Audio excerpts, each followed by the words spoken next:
You are listening to Talking Africa from the Africa Report, the podcast that gets behind the news from the continent.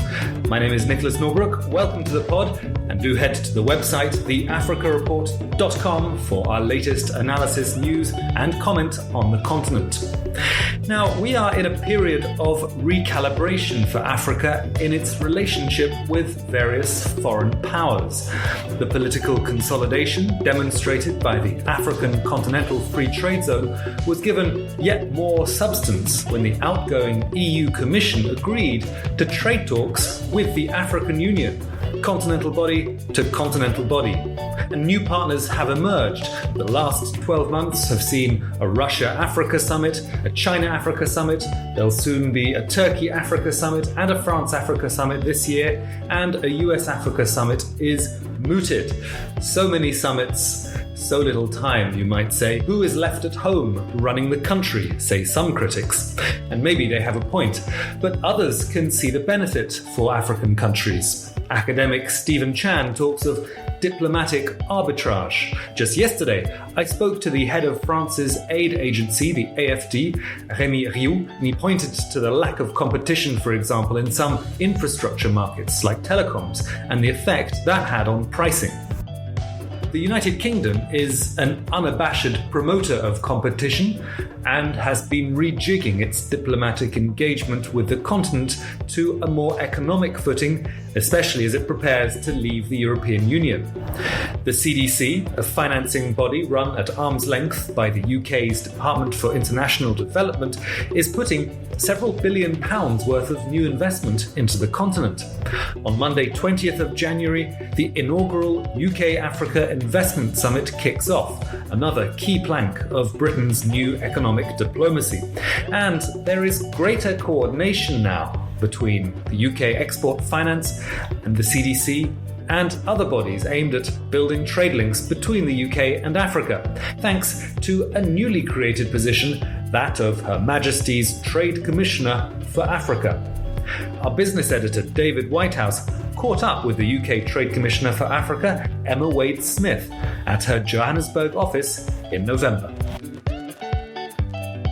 We often talk about how little intra-African trade happens, and that in itself is sort of suppressing economic growth rates and inhibiting the increased interest internationally in these markets.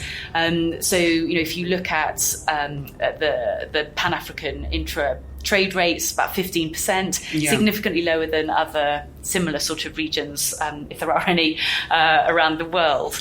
And when I talk to UK companies, and they're looking for new markets, the kinds of questions they're asking are, what's the size of the population and their actual sort of consumer class, and what is their access to wider neighbouring markets.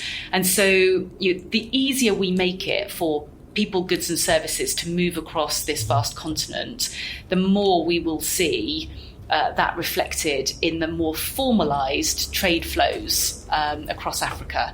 And I think one of the really interesting things for me is that the numbers that we always talk about reflect the formal trade. And actually there is an enormous amount of informal trading that's happening across national borders every single day, hundreds of thousands of people with an informal economy.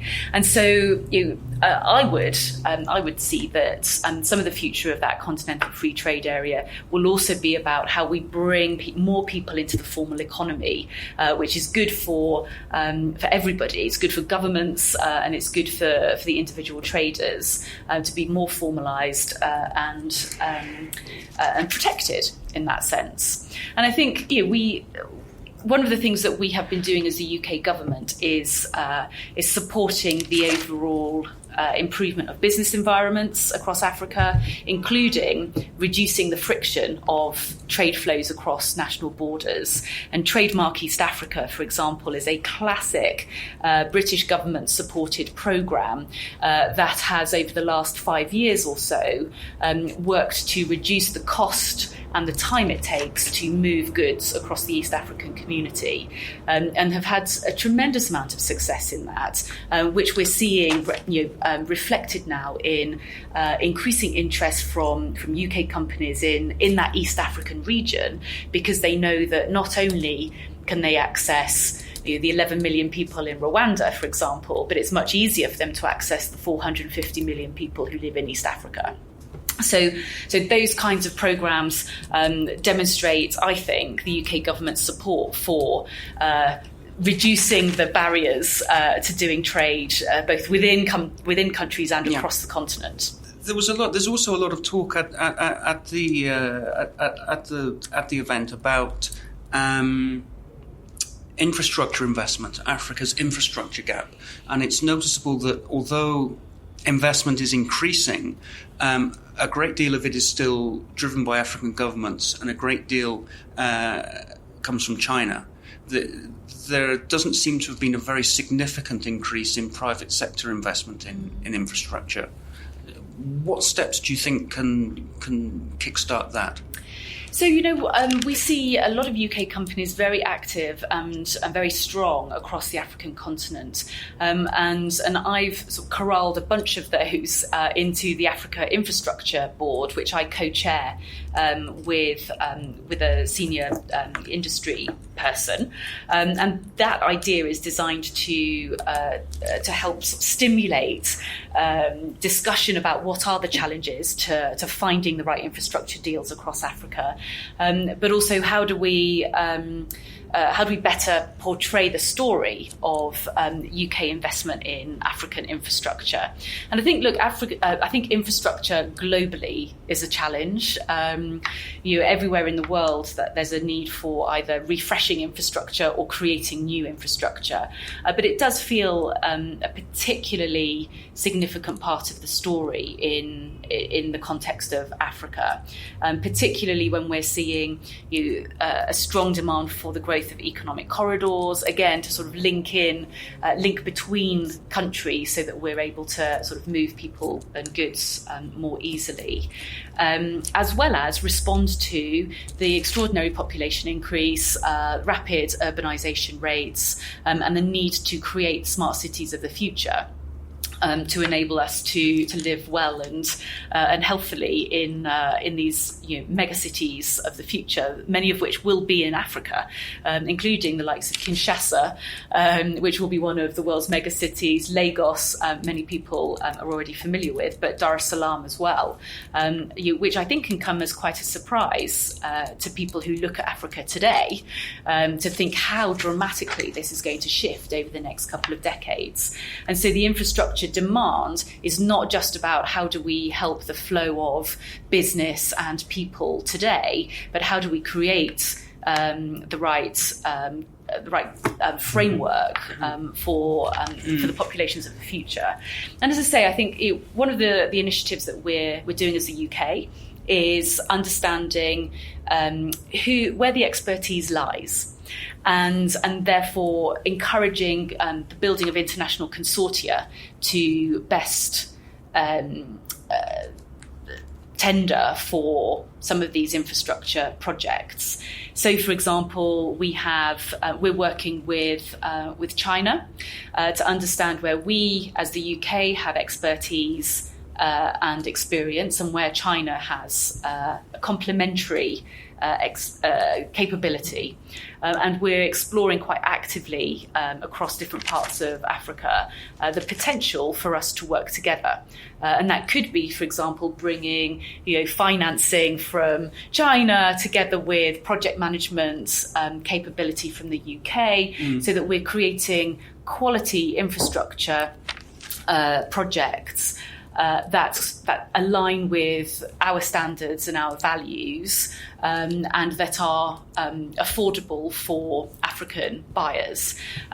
We're also doing something similar with Japan, and we had a signing a few months ago between the UK and the Japanese governments to look together at infrastructure opportunities in the African continent, again, where our respective national capabilities and interests lie, and how we might connect those in a way that provides a more responsive approach to the infrastructure demands here in Africa. There's a great deal of talk about how important small business and the informal economy is. I will make a personal observation that at this conference where I'm attending this week, there's an awful lot of large organisations talking about small business, but there really isn't any small business there. And there certainly isn't anyone from the informal economy. What should we be doing to get the private sector, particularly at the small business end, more directly involved? I think you're so right. And when we look at what the challenges are facing the African continent, particularly around high unemployment rates and with a young growing population, the risk that continues to escalate, I think the answer has to lie in reinforcing our support for and investment in the micro, the small and the mid-sized businesses, because that's actually where you get the strongest growth rates in job creation, and so we've been working quite a lot in this space to support the sort of entrepreneur ecosystem, if you like, and there has been quite a lot of discussion this week about if you're looking at investment, often you get the sort of the mega deals, the hundreds of millions of dollars. Yeah. But if you're only after a mere $30 million, then you're going to struggle. Let alone if you want $1 million, just to help you grow your business, enable you to have your cash flow, so you can create some jobs to sort of expand your operations. So I think it is a real challenge. Some of it has to be policy driven, I think. Yeah. So looking at examples where countries have successfully encouraged and inspired the growth of small businesses, the driving of smaller amounts of finance into those entrepreneurial ecosystems and networks.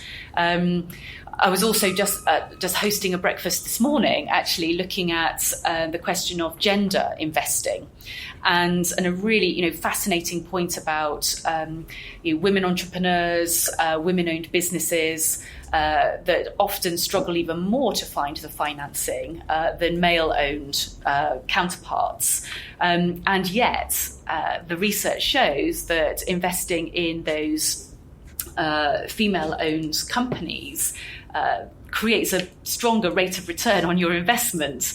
And so you're seeing the growth of gender-focused investment funds, for example, through the African Development Bank, the UK government through CDC, is supporting a number of initiatives around gender investing, all designed to sort of try to fill that space, where I think we really do want to see small and mid-sized companies growing exponentially as a way to really sort of kickstart economies that aren't growing as fast as they need to, and to really help to diversify Africa's economies.